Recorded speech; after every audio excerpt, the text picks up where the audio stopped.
हे अस्सलाम वालेकुम guys. So हम C plus plus crash course को कंटिन्यू करते हैं। बेसिकली सबसे पहले हम देख रहे थे क्रैश कोर्स एक्चुअली में है। क्रैश कोर्स में हम जस्ट उसके रूल, सिंटैक्स और उसकी एक एक्सरसाइज करके देख लेते हैं। हम उसकी प्रोजेक्ट्स कंप्लीट नहीं करते, कोई ना हम प्रोजेक्ट बनाते, ना उस पर हम बहस करते, डिस्कशन करते। हम जस्ट उस पर उसका सिंटैक्स और उसकी एक प्रॉब्लम सॉल्व करके उसको जस्ट क्लैरिफाई करते हैं। तो इस कोर्स में हम एग्जाम्पल स्टडीज़ नहीं करेंगे, हम जस्ट आपको सर्चरी से ऊपर से गुजारेंगे कि एक्चुअली में चीज़ है क्या, और आप कॉन्सेप्ट भी क्लियर कर देंगे। ओके, सो सबसे पहले मैं यहाँ पे अपना कंपाइलर ओपन कर लेता हूँ। तो इस कोर्स में हम एक्चुअली में एक प्रोजेक्ट भी बनाने जा रहे हैं। लास्ट पे हम एडवांस स्टडी करने जा रहे हैं। तो एडवांस में एक्चुअली में लास्ट में अगर हम जब तक एक प्रोजेक्ट नहीं बनाएंगे तब तक आपका इसमें इंटरेस्ट नहीं डेवलप हो सकेगा कि हम भी कुछ कर सकते हैं प्रोग्रामिंग में, या ये बस मक्खियाँ मार या फजूल सा काम है। तो इसको हम साइड पे करते हैं। यहाँ पे लिखते हैं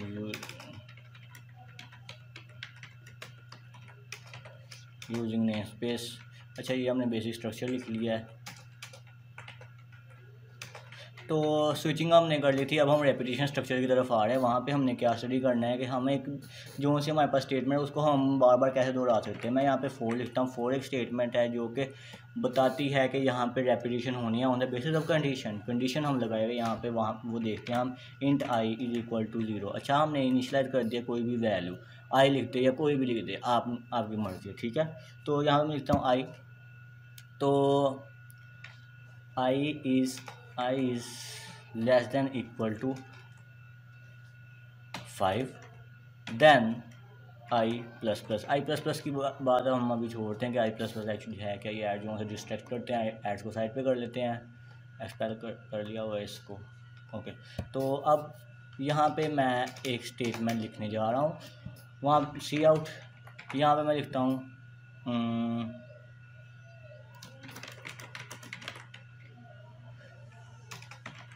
रिपीटेड, इस वो कोड जो कि रिपीट होना है बार बार, ठीक है। और यहाँ पे मैं एक एंडल भी यूज़ कर रहा हूँ ताकि ये भी रिपीट हो बार बार। तो अब मैं यहाँ पे अगर इसको आउटपुट पे लेके आता हूँ तो ये मेरे पास 5 बार आ जाता है, ठीक है।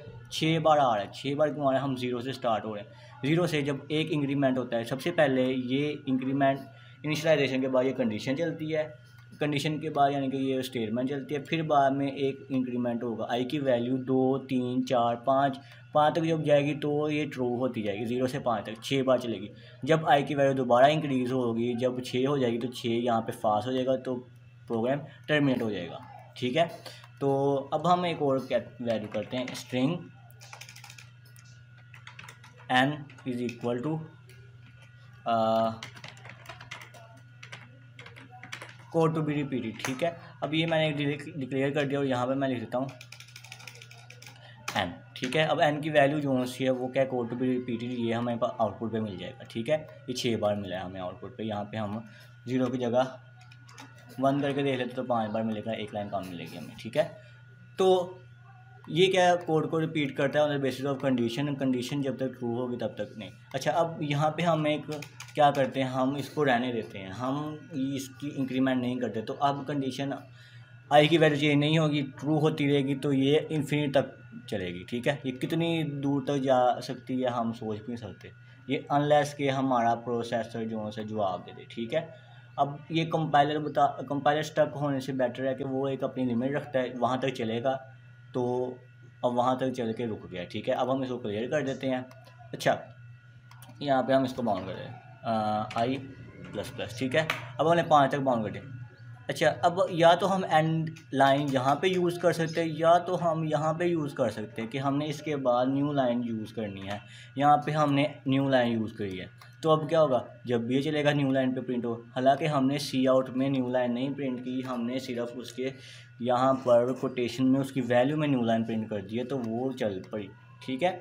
तो एज इट इज़ यहाँ पर आएगी वो, तो फिर न्यू लाइन हर बार जनरेट होगी। इनको हम डेकोरेटर्स कहते हैं। जब हम आगे फंक्शन में स्टडी करेंगे वहाँ पे हम देखेंगे डेकोरेटर्स एक्चुअली में काम किस तरह करते हैं, आगे कोड को कैसे खूबसूरत बनाते हैं, ठीक है।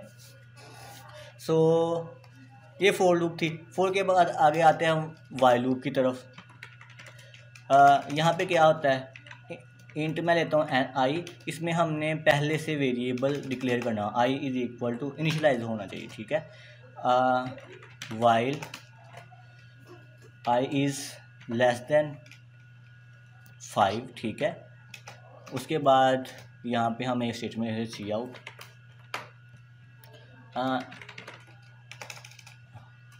एन ही लिख देते हैं, ठीक है। अब एन हमारे पास कितनी बार आउटपुट आएगा, इन्फिनिट टाइम्स आएगा। क्यों इन्फिनिट टाइम आएगा, क्योंकि आई की वैल्यू अब इंक्रीज़ नहीं कर रही। तो आई की वैल्यू इंक्रीज़ करने के लिए हम क्या करते हैं, यहाँ पर पहले इसकी बॉडी बना देते हैं, ठीक है। यहाँ से लेकर यहाँ तक इसकी बॉडी है। तो जब हमारे पास एक लाइन से ज़्यादा होता है तो हम इसकी ब्रेसेस लगा देते हैं। अब जो हम इसके अंदर लिखेंगे वो भी इसी का हिस्सा होगा। मैं कहता हूँ कि आई प्लस प्लस, ठीक है। आई की वैल्यू अब एक इंक्रीमेंट होगा, ठीक है। अब आई की वैल्यू हम 2 भी इंक्रीमेंट करें, 3 भी, 4 भी। अच्छा, ये पहले कोड है, फिर उसके बाद दूसरा कोड है। आई की वैल्यू 3, 4 हम एक सिर्फ 2 इसी को यूज़ करते हुए, इसी कंडीशन को यूज़ करते हैं, इसको 2 बार प्रिंट करवा दें, 3 बार प्रिंट करवा दें, और भी वैल्यू प्रिंट करवा सकते। लेकिन अभी हम उसको क्रैश कोड में डिस्कस नहीं करेंगे, ठीक है। तो अब हम एक और तरफ जाते हैं, ठीक है। इसको मैं ऐसे करता हूँ, ये हमें चाहिए लाइन, तो इसके नीचे मैं क्या करता हूँ, कमेंट्स बना देता हूँ यहाँ से यहाँ तक, ठीक है। जब मैंने कमेंट बना लिया और इसको मैं कोलैप्स कर देता हूँ। अच्छा, अब क्या होगा, 5 बार ये आउटपुट पे, 4 बार आउटपुट पे आएगी, ठीक है। तो मैं यहाँ पे 0 से 10 तक ले लेता हूँ ताकि ये 10 बार आउटपुट पे आए। ओके, 10 बार आउटपुट पे आए। अब हम एक सीक्वेंस स्टडी करने जा रहे हैं, वो है इफ़ में हम देखते हैं, पहले हम लिखते हैं कंडीशन। कंटिन्यू और ब्रेक को हम स्टडी करने जा रहे हैं। कंटिन्यू और ब्रेक क्या है, ये स्टेटमेंट लूप्स में यूज़ होते हैं, लूपिंग में, कि हमने एक स्टेटमेंट को स्किप करना है या एक स्टेटमेंट की वजह से हमने लूप को दोबारा दोहराने से रोकना है। अब मैं लिखता हूँ n इज़ इक्वल टू 5, ठीक है। और यहाँ पे मैं वैल्यू जो से ना आई की लिख देता हूँ, आई, ताकि हमें पता चले कौन सी वैल्यू स्किप हुई है, ठीक है। और इससे आगे मैं लिखता हूँ कंटिन्यू, ठीक है। यानी कि जब ये कंडीशन ट्रू होगी तो कंटिन्यू हमारा रन होगा, ठीक है। और बाकी ये उससे बिलोंग करते हैं। जब हम रन करते हैं तो हम यहाँ पे गलती क्या आ रही है, एन लिखा है हमने, एन नहीं लिखना है, यहाँ पर हमने आई लिखना है, ठीक है। तो दोबारा रन करते हैं, आई की वैल्यू आउटपुट पे क्यों नहीं आ रही,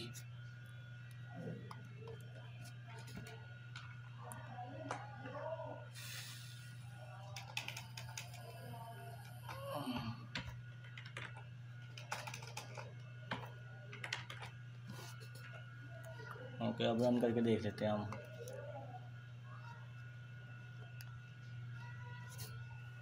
ओके, तो ये 0 1 2 3 4। अच्छा, जब 5 तक वैल्यू आई ना, 5 पे वैल्यू उसने क्या किया, ब्रेक किया। ब्रेक एक्चुअली में क्या करता है, जितना भी आपका स्ट्रक्चर है ना, यहाँ से यहाँ तक, ये इसके बाहर आ जाता है, ये इससे बाहर ले जाएगा जब आपकी स्पेशल कंडीशन यूज़ होगी।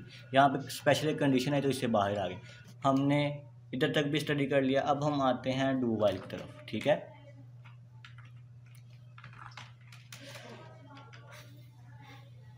सबसे पहले हम यहाँ पे इनिशियलाइज करते हैं आई इज इक्वल टू 1, ठीक है। अब एक्चुअली में क्या होगा, हम लिखते हैं सबसे पहले डू और यहाँ पे हम उसका बॉडी बना देते हैं। बॉडी में हमने क्या बनाना है, यहाँ पे मैं लिखता हूँ सी आउट आई की वैल्यू, ठीक है। तो अब मैंने आई प्लस प्लस, आई कहाँ तक जाएगा। अब यहाँ पे हमने कोई कंडीशन नहीं लगाई, ये एक लेबल है, आई गेस आप कह सकते हो इसको एक लेबल, लेकिन हमने कंडीशन नहीं लगाई। यहाँ पे हम एंड पे कंडीशन लगाते हैं जिसकी बेस पे हमने आइटरेशन को या तो रिपीट करना है या नहीं। 5 लिख सकते हैं, ठीक है। अब इसको रन करते हैं तो हमारे पास आंसर क्या आएगा, और यहाँ पर सबसे पहले ये लगा देते हैं और इसके कंडीशन के बाद हमारे पास सेमीकोलन आना लाजमी है, ठीक है। जब हम रन करते हैं 1 2 3 4, ठीक है, 5 से कम है, ठीक है। तो अब अगर कंडीशन सेटिस्फाई हम ऐसे करते हैं कि कंडीशन एक सेटिस्फाई नहीं भी हो रही तो क्या करता है, ठीक है। ये तो डू वाइल वाले काम ही है। अब देखो, अब कंडीशन क्या 1 5 से बड़ा नहीं, लेकिन फिर भी ये क्या करेगा, एक बार वो वैल्यू आउटपुट पे लेके आया 1, क्योंकि आई की वैल्यू 1 थी, 1 आउटपुट पे आया। फिर बाद में कंडीशन चेक हुई फास्ट थी तो फिर ये आगे दोबारा रेपिटेशन इसकी नहीं हुई, ठीक है। तो इसको अब हम मिनिमाइज़ कर लेते हैं। कमेंट कर देते हैं, ठीक है। तो अब ये कमेंट हो गया, इसको हम कमेंट्स को भी छुपा देते हैं, ठीक है।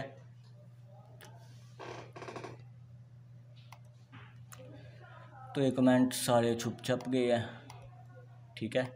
तो अब हम दोबारा फोर लूप की तरफ आते हैं। For int I is equal to 0 I plus plus अच्छा आई लेस देन 6 और उसके बाद आई प्लस प्लस, ठीक है। अब यहाँ पे मैं लिख देता हूँ, पहले इसकी इनक्लोज कर लेते हैं। If I is equal to 3, ठीक है। तो क्या होना चाहिए, यहाँ पे मैं लिख देता हूँ कंटिन्यू, मे बी होपफुली इस बार कंटिन्यू चल जाए। तो मैं यहाँ पे लिखता हूँ सी आउट, आई की वैल्यू आउटपुट पे ले जाता है। यहाँ पे हमें इंक्रीमेंट लगाने की ज़रूरत नहीं, क्योंकि फूड में पहले से इंक्रीमेंट यूज होता है, ठीक है। ओके, तो 1 2 0 1 2 3 पे हमने क्या किया, कंटिन्यू हुआ। कंटिन्यू क्या करती है, वो दोबारा यहाँ से स्टार्ट हो जाती है, ठीक है। दोबारा फोर लूप पे आ जाते, कंडीशन पे आती है और इसको स्किप कर देते हैं अगले कोड को, ठीक है। तो यहाँ पे हम दोबारा एक सी आउट यूज़ कर लेते हैं और देख लेते हैं कि कैसे ये काम करे, ठीक है। रन करते हैं। 0 0 1 1 2 2 3 पहले प्रिंट हो गया, लेकिन जब ये आइट्रेशन चली तो कंटिन्यू की वजह से ये वाला दोबारा 3 आउटपुट पे नहीं आया। तो फिर बाद में दोबारा यहाँ पे आ गई, तो 4 2 बार प्रिंट हो गया, 5 2 बार प्रिंट हो गया, ठीक है। तो ये क्या करता है, ये आपके आइट्रेशन को दोबारा शुरू से स्टार्ट कर देता है, ठीक है। अब इसको हम कमेंट कर देते हैं और हम एक एक्सरसाइज की तरफ चलते हैं। वहाँ पर हमने क्या फाइंड आउट करना है, फैक्टोरियल, ठीक है।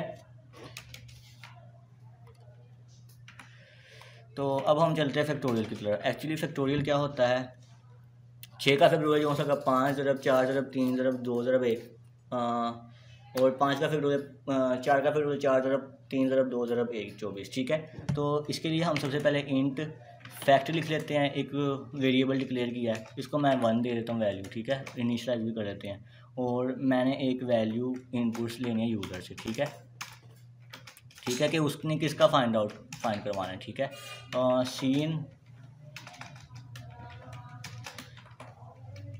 यहाँ पे मैं लिखता हूँ n, ठीक है। अब हम फोर लूप यूज़ करते हैं और यहाँ पे लिखते हैं initialization 1 is equal I is equal to 1, ठीक है। उसके बाद अब हमने कहाँ तक लेके चलना है, 1 से लेके मल्टीप्लिकेशन कहाँ तक जाएगी, उस नंबर तक। अगर 4 तक है तो 0 1 2 3 1 2 3 4, अगर 5 तक है 1 2 3 4 5 तक, ठीक है। तो यहाँ पे हमारा इज इक्वल टू n तक, n की वैल्यू जो वो एंटर करेगा वहाँ तक जाएगा, ठीक है। और i प्लस प्लस, ठीक है। और यहाँ पे हम लिख देते हैं fact is equal to fact multiply by i, ठीक है। i की वैल्यू एक इजाफा होता रहेगा i की वैल्यू का, और उससे वो फैक्टोरियल ज़रब होता रहेगा। i की वैल्यू 2 होगी तो फैक्टोरियल की वैल्यू 2 हो जाएगी, फिर i की वैल्यू 3 होगी, 3 और फैक्टोरियल की वैल्यू 2, 3 2 6, फिर बाद में 6 फैक्ट की वैल्यू होगी, i की वैल्यू 4 होगी, 6 4 24, और फिर बाद में i की वैल्यू 5 होगी, 24 5 120, ठीक है। ये हमारा आंसर आएगा। उसके बाद यहाँ पे मैं लिख देता हूँ सी आउट फैक्ट, ठीक है। फैक्ट की अल्टीमेट वैल्यू वो हमें मिल जाए, ठीक है। पहले हम इनपुट ले लेते हैं, इनपुट मैं देता हूँ, गलती आ रही है कहीं पे, जहाँ पे गलती देख लेते हैं।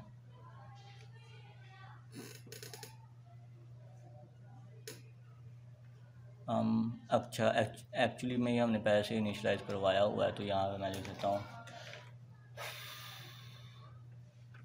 वो लिख देता, यहाँ पे मैं एस लिख देता हूँ, ठीक है। यहाँ पे भी मैं एस लिख देता हूँ और यहाँ पे भी मैं एस लिख देता हूँ, ठीक है। अब ठीक है, तो अब मैं एंटर करता हूँ 6, तो मुझे आंसर मिल रहा है 720, ठीक है। ये इसका फैक्टोरियल है।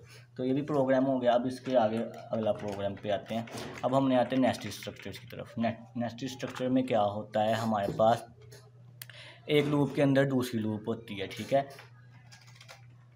मैं प्रिंट एक्चुअली में क्या करवाना चाह रहा हूँ,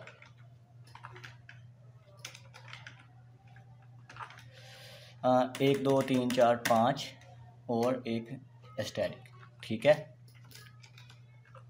उसके बाद 1 2 3 4 और ये, ठीक है। उसके बाद 1 2 3, ठीक है। उसके बाद 1 2 1 2, ठीक है। उसके बाद नेक्स्ट पे क्या होगा, ये पैरामीटर मैंने प्रिंट करवाना है। अच्छा, ये पैरामीटर कैसे होगा आप प्रिंट? सबसे पहले हमने लाइन को आउटपुट पे करवाना है, ठीक है यार। सबसे पहले इसके लिए एक सिंपल सा प्रोग्राम बना देते हैं।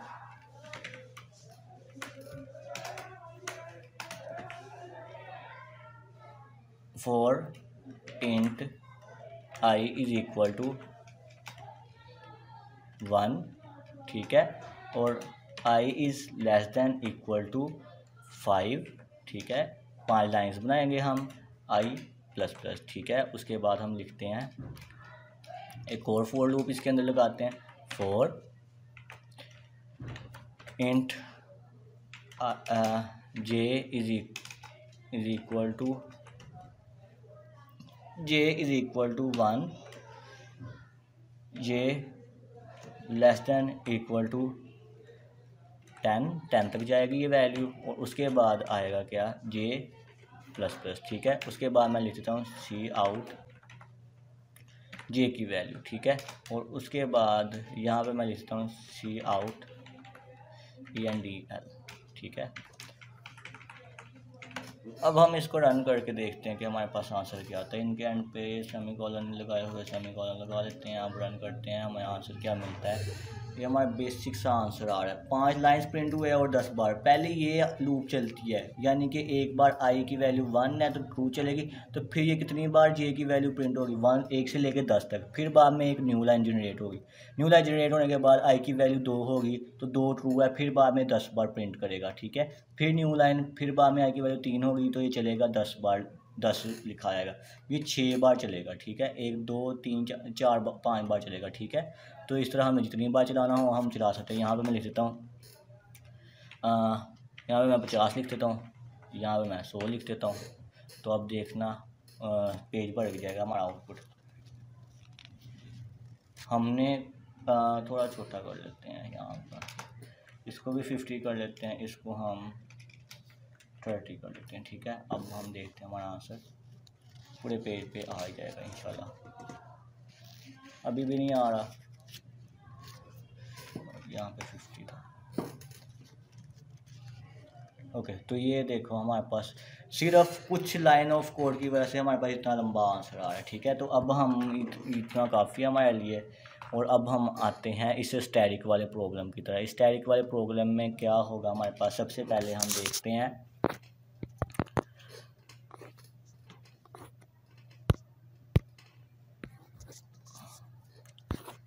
ओके, स्टैटिक वाले प्रोग्राम में सबसे पहले हम देखते हैं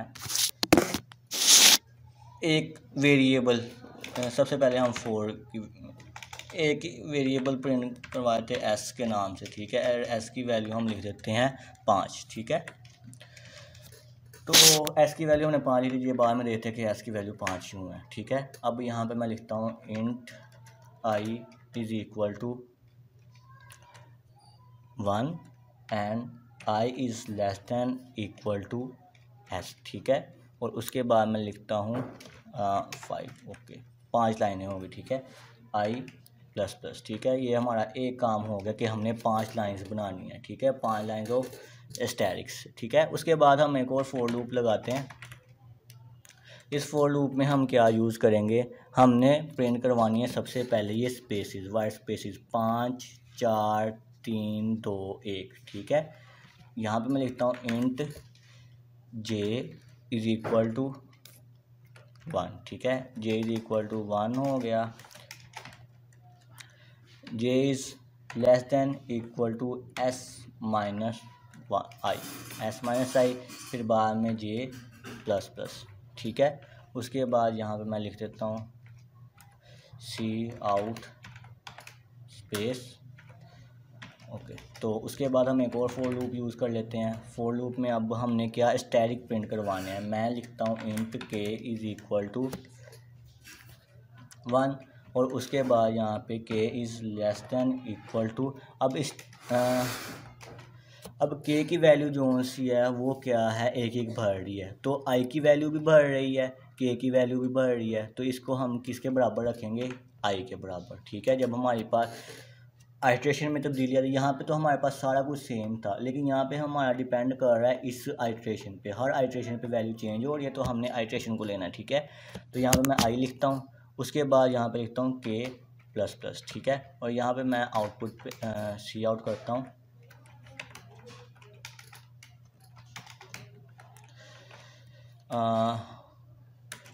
स्टैटिक, उसके बाद मैं लिखता हूँ सी आउट TNDL। ठीक है, तो ये मैं लिख दिया। अब ओके, ये हमारा प्रोग्राम बन गया। अब हम रन करते हैं तो इसका आंसर हम देख लेते हैं, हमें आंसर वही पैरामीटर मिलेगा। ठीक है, और ये गलती है, सिंटैक्स की गलती है थोड़ी सी, कहाँ पे है, यहाँ पर। ठीक है, अब हम देखते हैं हमारे पास आंसर क्या आता है। आंसर हमारे पास एक पैरामीटर आया है, ये जो सी पहले इसमें जो से कंपाइलर में ये गलती देता है पहली लाइन पे, तो बाकी हमारे पास सेम है। ठीक है, पहले हमारे पास s-1 यहाँ पे क्यों लगाया है, क्योंकि हमें जो स्पेसिस हैं वो क्या 5 में से i की वैल्यू निकाल लेनी, यानी कि जितनी जो अगर दूसरी लाइन है, दूसरी लाइन पे 4, तीसरी लाइन पे 3, दूसरी लाइन पे चौथी लाइन पे 2, पाँचवीं लाइन पे 1। ठीक है, तो वो क्या होगा, 5 में से उतनी लाइन नंबर निकाल लेना। ठीक है, अब ये तीसरी है, तो 5 में से 3 निकालेंगे तो 3, 5 में से 2 निकाले 3, इसमें से 5 में से 3 निकालेंगे तो 2, 5 में से 4 निकालेंगे तो 1। ठीक है, तो ये ऐसे काम करता है। तो हमारा ये नेस्टेड वाला काम भी क्लियर हो गया, सबसे कॉम्प्लेक्स प्रॉब्लम आपको करवा दी हुई है, तो प्रैक्टिस आपने खुद करनी है। अब हम आते हैं, इतना कॉन्सेप्ट हमारा क्लियर है। ठीक है, अब जब हमारी लूपिंग कंप्लीट हो गई है, अब हम आते हैं अपने फंक्शंस की तरफ। एक्चुअली में फंक्शंस क्या होते हैं, फंक्शन में आपने अच्छे से समझना है कि फंक्शन क्या चीज़ है। यहाँ पे हमने डेकोरेटर्स यूज़ करने हैं, हमने फंक्शन को यूज़ करते हुए काफ़ी मज़ेदार चीज़ें बनानी है। अब वो मज़ेदार चीज़ें मैं यहाँ पे नहीं बना सकता, क्योंकि यहाँ पे हमने टू द पॉइंट काम करना है, थोड़ा सा यानी कि इम्प्रूवमेंट कर सकते हैं वैसे हम। अच्छा, सबसे पहले हमने क्या करना है, फंक्शन को डिक्लेयर कर देते हैं। यहाँ पर मैं लिखता हूँ void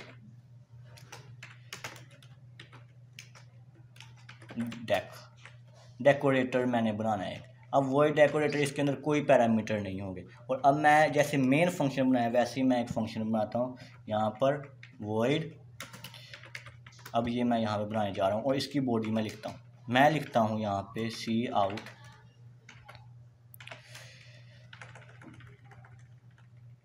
ये वैल्यू लिखी है।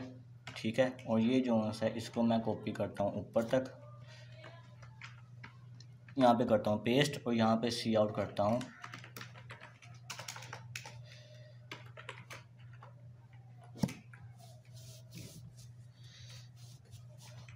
बल्कि एक ही काफ़ी है। ठीक है, ओके, तो अब ये एक्चुअली में क्या करने जा रहा है, एक्चुअली में ये इसको हम अब प्रोग्राम में यूज़ कर सकते हैं। कैसे, मैं लिखता हूँ स्ट्रिंग, आपको अभी समझने की ज़रूरत नहीं है, नेम, यहाँ पे मैं लिखता हूँ 3 नेम है, और नेम की वैल्यू मैं लिख देता हूँ अहमद, जैक,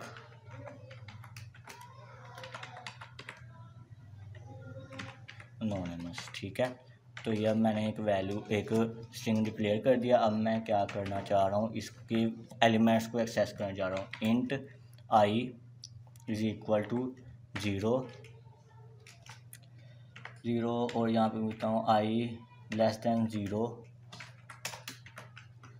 उसके बाद यहाँ पे मैं लिखता हूँ i plus plus, i less than 3। Actually में 3 एलिमेंट्स है ना, तो यहाँ पे मैं क्या करूँगा, यहाँ पे मैं 2 बार वैल्यू प्रिंट करवानी, मैं लिखता हूँ सी आउट। पहले मैं यहाँ पे वो फंक्शन कॉल करता हूँ DEC, और ये अच्छा ये क्या करता है, अब ये हमारे आउटपुट पे ये कॉल होगा ये वाला फंक्शन, ठीक है। ये पूरी वैल्यू आ जाएगी, ठीक है। तो यहाँ पे मैं सी आउट अब वैल्यू प्रिंट करवाता हूँ, सी आउट नेम, और यहाँ पे मैं लिख देता हूँ एक एक करके नेम जो से हमारे पास आ जाए आई, ठीक है। तो या फिर इसको हम बाद में लिखते हैं कट पेस्ट, ठीक है। अब हम इसको रन करके देखते हैं कि हमारे पास आंसर क्या आता है, ठीक है। तो न्यू लाइन लगाई हमने, यहाँ पे न्यू लाइन लगा देते हैं ENDL, ओके। सो दोबारा देखते हैं,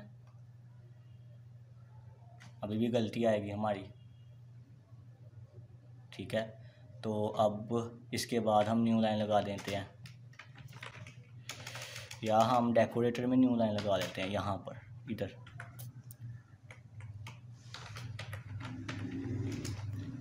ओके। अब जब हम ये फंक्शन कॉल करते हैं तो एक्चुअली में ये सेम टू सेम वहाँ पे आउटपुट पे यहाँ पर हमारा वो काम करता है जो इसके अंदर लिखा होता है, ठीक है। जब हम इसको रन करेंगे तो हमारे पास ये आंसर आ रहा है। तो ज़रा खूबसूरत नहीं लग रहा? हमने क्या किया, एक जगह पे यूज़ किया है और लूपिंग में हमने उसको बार बार यूज़ किया है, और कैसे हमें आउटपुट पे ज़बरदस्त सा रिजल्ट मिल रहा है मज़े का, ठीक है। तो ये काम है इसका डेकोरेटर्स का, और ये एक्चुअली में एक फ़ंक्शन हमने बनाया, ठीक है। फंक्शन को हम ऐसे कर लेते हैं और इसको हम अभी रहने देते हैं, ठीक है। अब जो सा हमने अभी यहाँ पे ये बनाया था, ये एक एक्चुअली में एक एरे है, तो इसको हम साइड पे करते हैं और हम बना देते हैं और एरे, ठीक है। अब मैं लिखता हूँ इंट रोल नंबर्स, ठीक है। और यहाँ पे मैंने स्क्वायर ब्रैकेट में लिखना है हमने रोल नंबर कितने हैं। मैं कहता हूँ 5 स्टूडेंट्स के रोल नंबर है, ठीक है। तो मैं is equal to curly braces में उन 5 के रोल नंबर 1 2 3, ठीक है, 5, ये उनके रोल नंबर्स हैं, ठीक है। तो अब ये रोल नंबर्स हैं, तो इनका ना इंडेक्स भी होगा एक, ठीक है। इंडेक्स का मतलब क्या, ये इसकी जो सी वैल्यू है 0 है, इसकी 1, इसकी 2, इसकी 3, इसकी 4, ठीक है, n-1। अब मैंने सी आउट करवाना है एक इसका एलिमेंट, मैं लिखूँगा रोल, और यहाँ पे स्क्वायर ब्रैकेट में अगर मैं 0 एंटर करता हूँ तो मुझे पहला एलिमेंट मिलेगा, ठीक है। पहला एलिमेंट क्या है, 1 आएगा हमारा आंसर, ठीक है। अगर मैंने चौथा एलिमेंट लेना है 4 लिखता हूँ, चौथा एलिमेंट मुझे 5 आएगा आंसर में, यानी 5वां एलिमेंट, ठीक है। n-1 है, तो यानी कि अगर 5वां एलिमेंट लेना है तो ये लिखेंगे। अगर -1 लिखता हूँ बिलफर्ज, तो आंसर मुझे 0 मिलेगा, ठीक है, क्योंकि कोई भी नहीं है। तो अब अगर मैं यहाँ पे लिखता हूँ तो हमें आंसर में एरर आएगा कि हमारे पास कोई भी एक्सेसिंग नहीं है कि हम किसको एक्सेस करें। अगर मैं रोल लिख देता हूँ तो वो इसकी मेमोरी लोकेशन दे रहा है, ठीक है। तो आज की वीडियो में हमने डेकोरेटर्स, फंक्शन और लूपिंग स्टडी कर ली है। सी यू लेटर।